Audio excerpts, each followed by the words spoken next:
It's a great pleasure for me to be having a conversation with Meenakshi Jain, who's one of the historians I truly admire.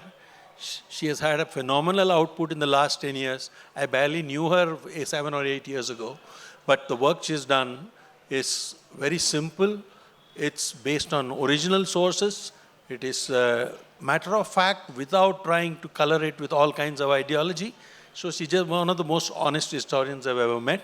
And so for that reason, I would like to be this thing. So Meenakshi, today we are going to discuss her, this is not the latest book, but there's one more that's come on the British makeover. But this is The Hindus of Hindustan. Basically, it's about understanding what makes India as a civilization and how far back does it go to trace the roots of this civilization.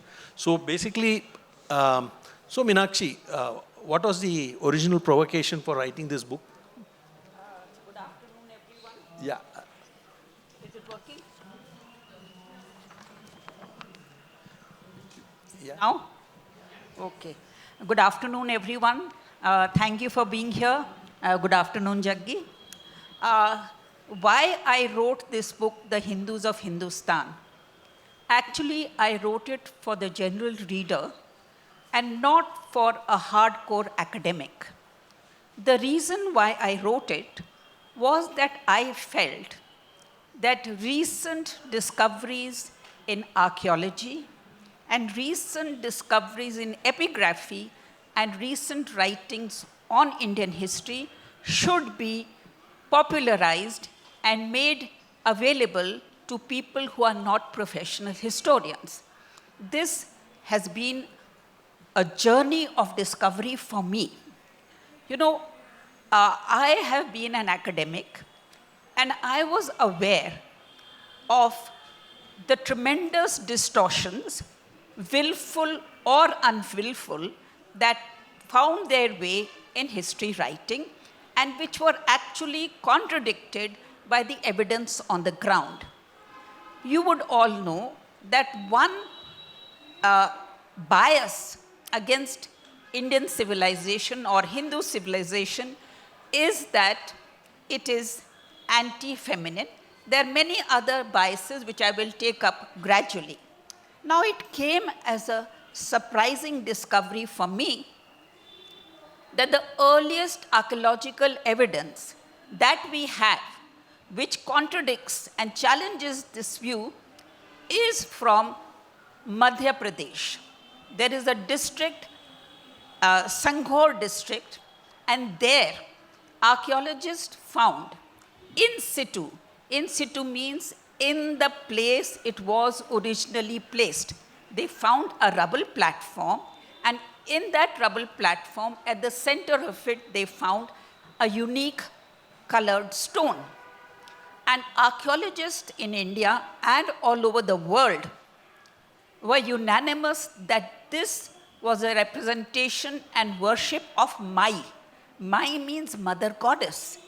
And they were even more surprised that that kind of worship of unique colored stone was being practiced till today by villagers of the surrounding regions.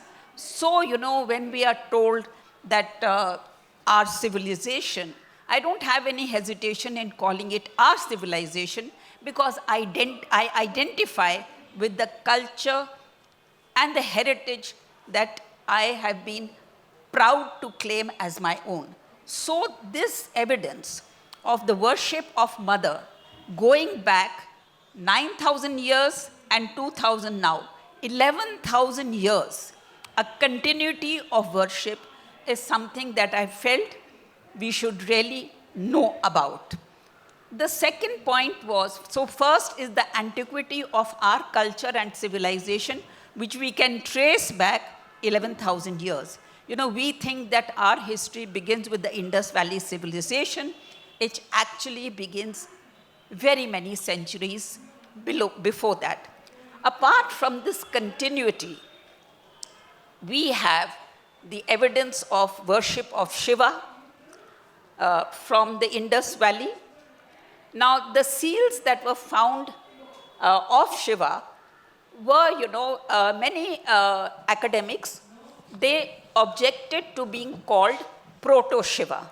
They said, how can you call this seal Proto-Shiva?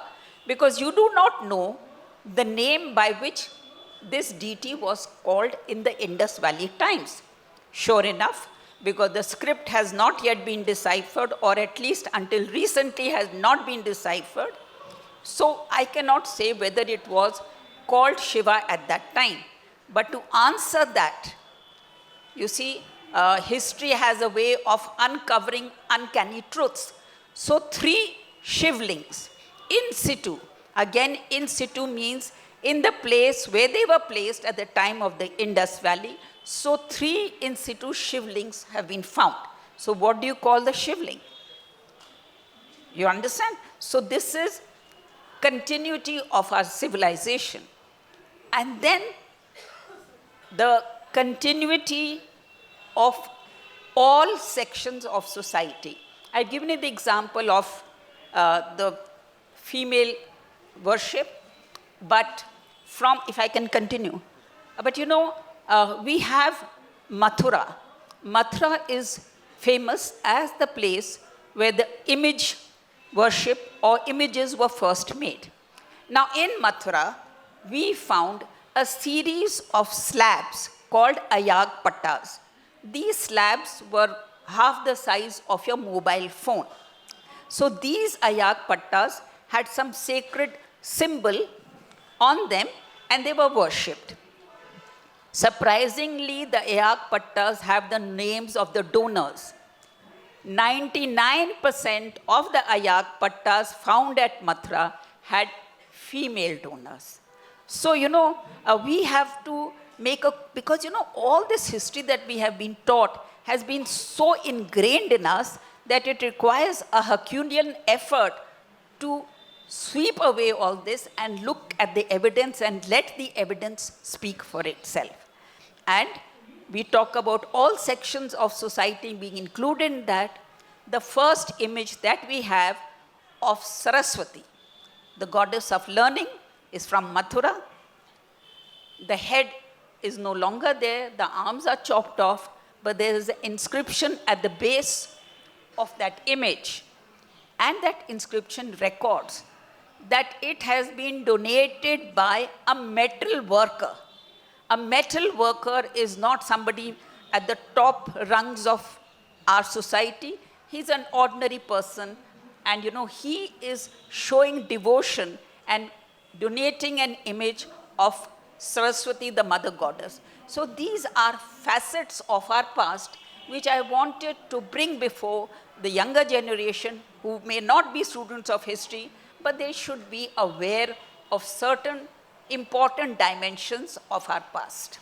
Right.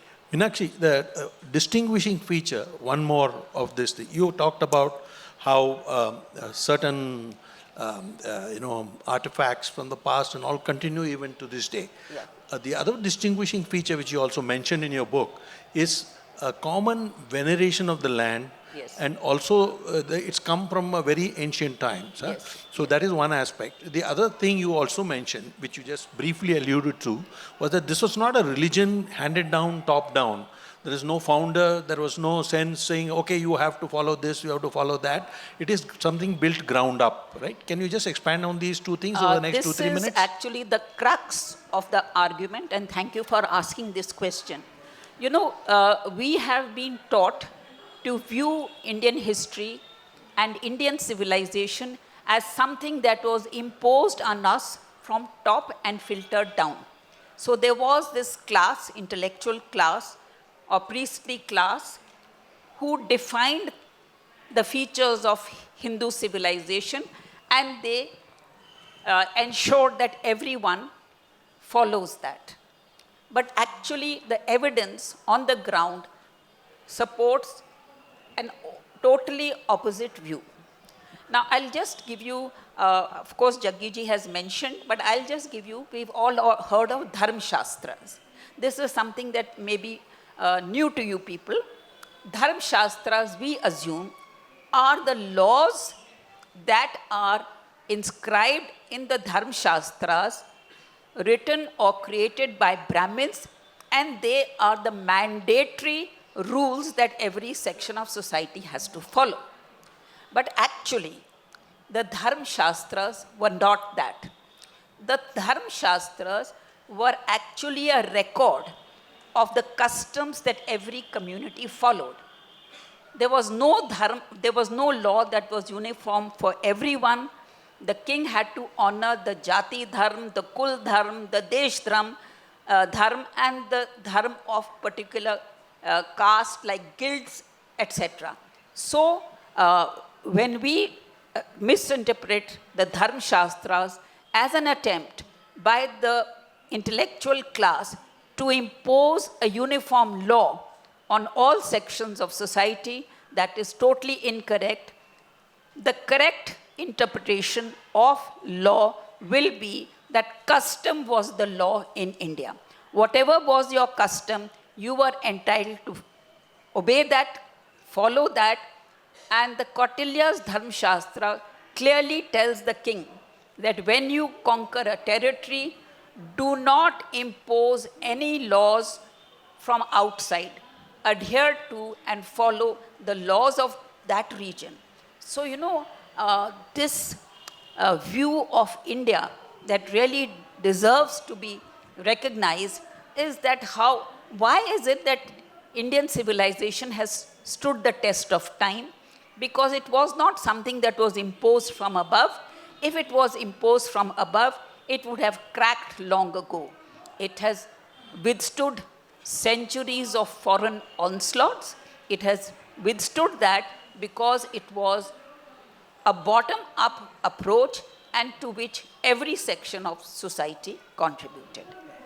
So, many people have noted that a lot of invaders came from the northwest.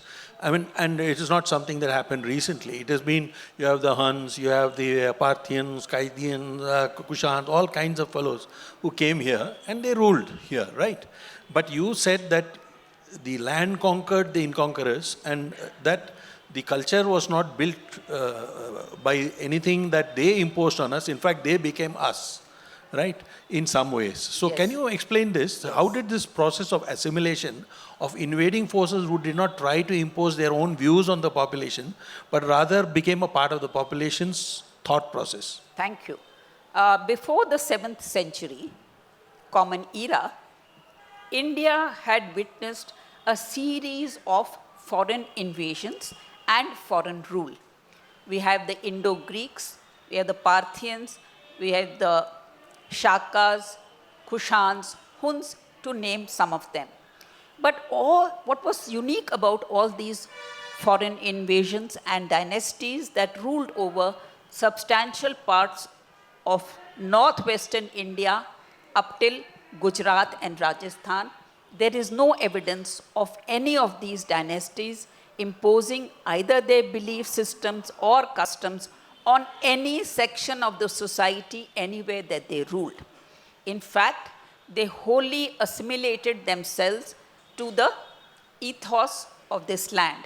We have the Shakas, we have the queen of the Shaka ruler in Mathura. Her Mathura pillar inscription is now there in the British Museum, in which she records what she is giving to various organizations. The first inscription in Sanskrit is by Rudra Daman Shaka. Rudra Daman Shaka, you can make out from his name, was a Shaka. So, and he married into the Sahatvana families, which were a Brahmin family. So there is complete intermingling, and there is no attempt to impose any foreign rule or customs that the invaders would have brought with them. We have many coins of these rulers, and if you look at the coins, they all have a sacred symbol, which is a symbol of this land imprinted on them. So this is something that is a very distinguishing feature. It is wrong to say that India never witnessed foreign invasion or rule before the 7th century. It is wrong. There were many centuries and many parts of India that witnessed foreign rule. The difference was that these rulers immersed themselves in the culture of the subcontinent and there is no evidence of them imposing their own belief system on anyone in the subcontinent. Even the Huns, they were remembered as, destroyers of everything wherever they went. And we have an inscription that was found near Gwalior of Mihir Kula. And he says that I now bow to Shiva. So, you don't have to take what I'm saying at face value.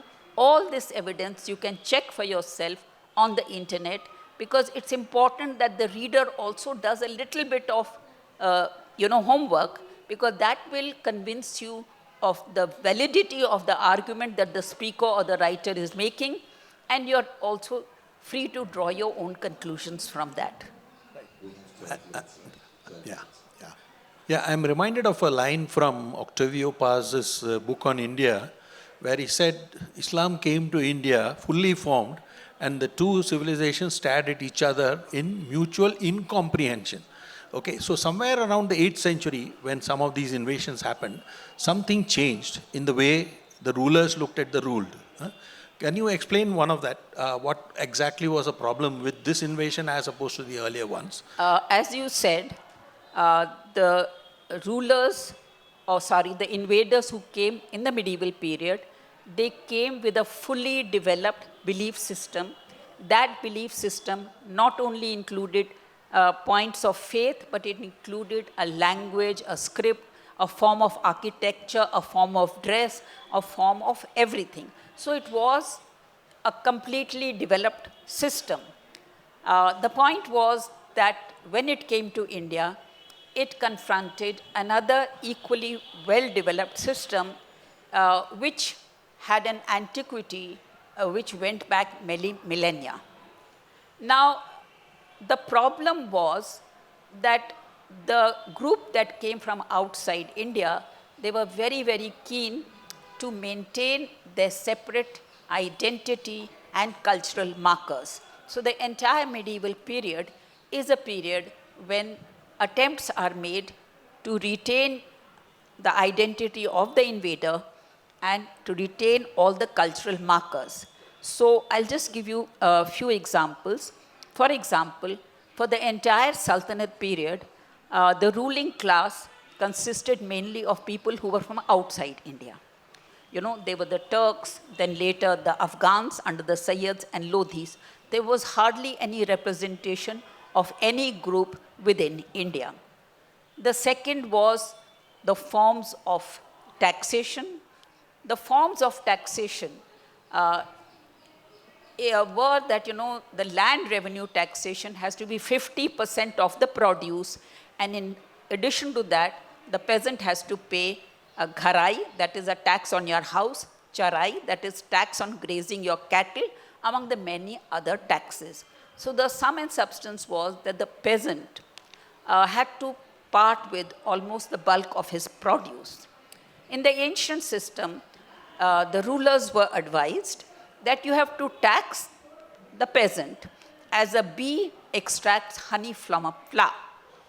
When the bee extracts honey from a flower, it does not hurt the flower. It's a very painless process. And the rate of taxation was 25%. It was actually 1/6 of the produce, and it could be 25% only in times of national emergency.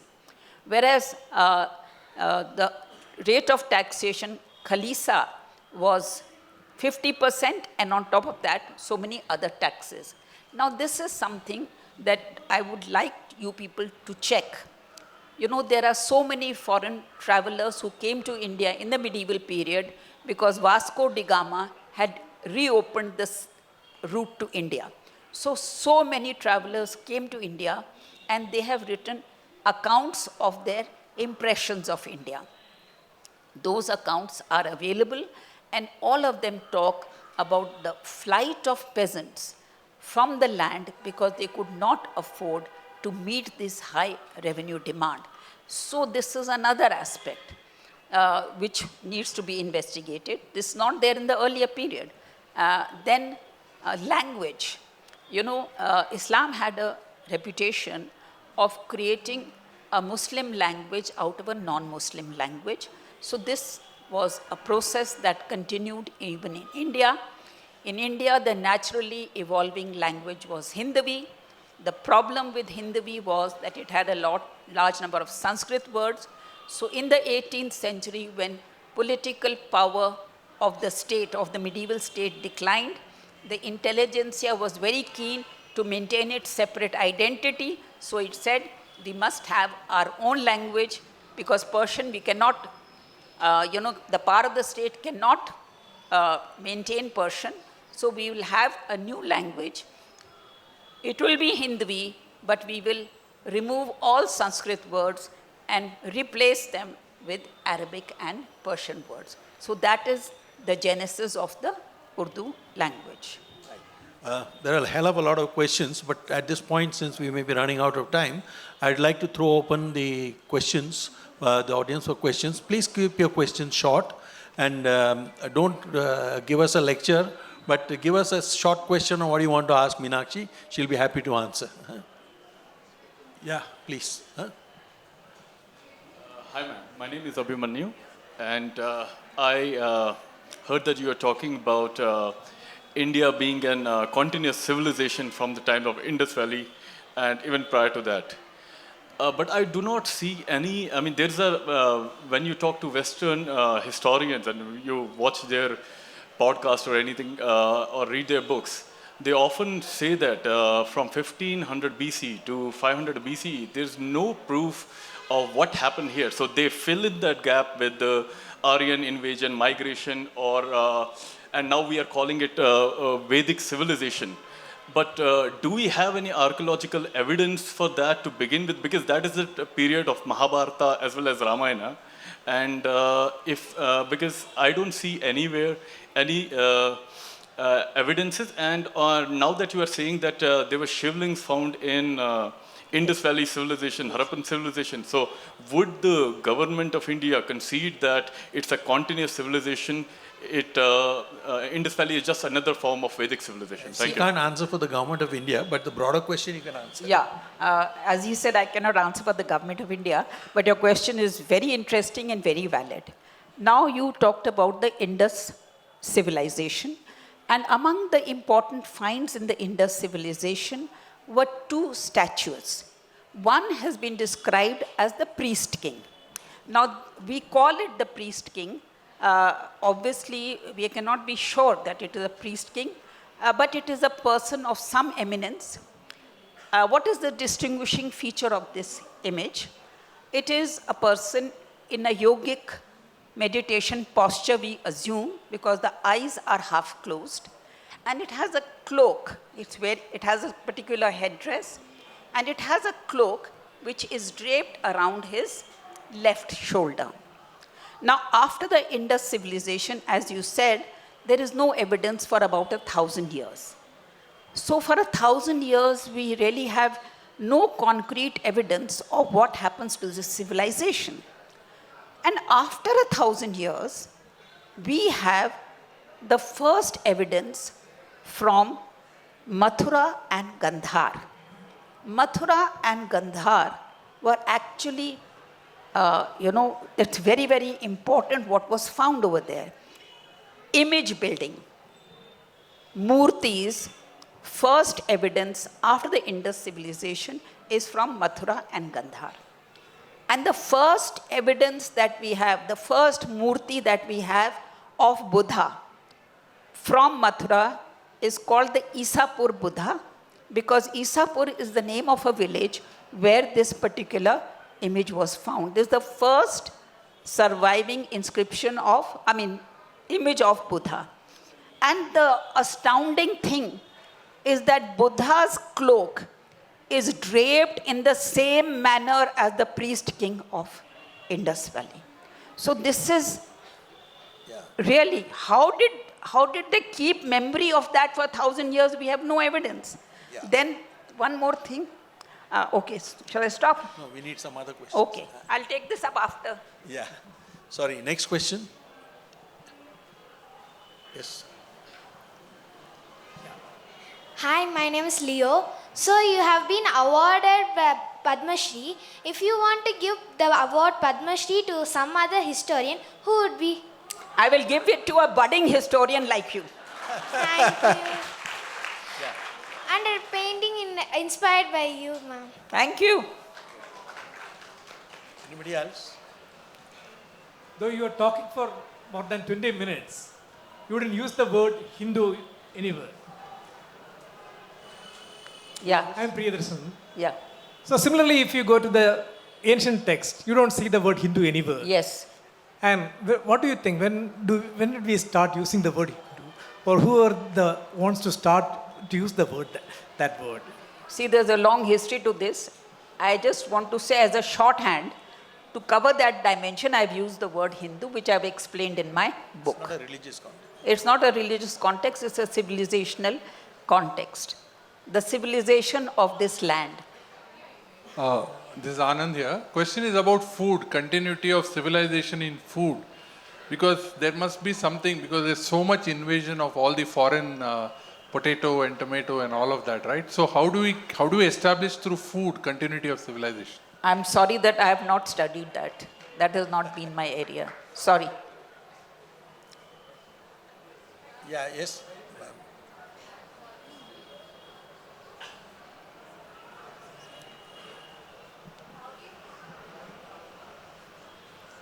So how do you take this idea of civilization to the majority of the country, the masses of the country? See, my answer to it would be that I don't need to take it there. The people, Indian civilization is a bottom-up civilization. It was not something that was thrust by an intellectual class from top down. That is why it has survived so many upheavals, so many turmoil, and so much, disturbance. The people did not have to be told whom they have to worship, how they have to worship. They knew what their culture and civilization was. In the medieval period, I've written a book, A Flight of Deities, in which at that time there was no central government telling people what to do, and how ordinary people went out of their way to protect their deities and temples. So it was because it was a civilization which was bottom up that it has survived and it remains a living civilization till today. There are so many other civilizations in the world which were as glorious as the Indian civilization, but we see remnants of them only in museums. Egyptian civilization, Greek civilization, Roman civilization, we just see remnants of them in the museums. That's not the case with India. Quick question from you anywhere? Yeah, the dates. Yeah, Yeah, last one. the dates provided. We get to hear that in our textbooks that Buddha was born around 560 BC, Mahavira maybe a little later, and Mahavira was the 23rd Tirthankara. Are these dates, now, in the hindsight, of all the information that we have, are these correct, or we need to take them with a pinch of salt? No, they are being subjected to revision. They are being subjected to revision. Okay, thank you.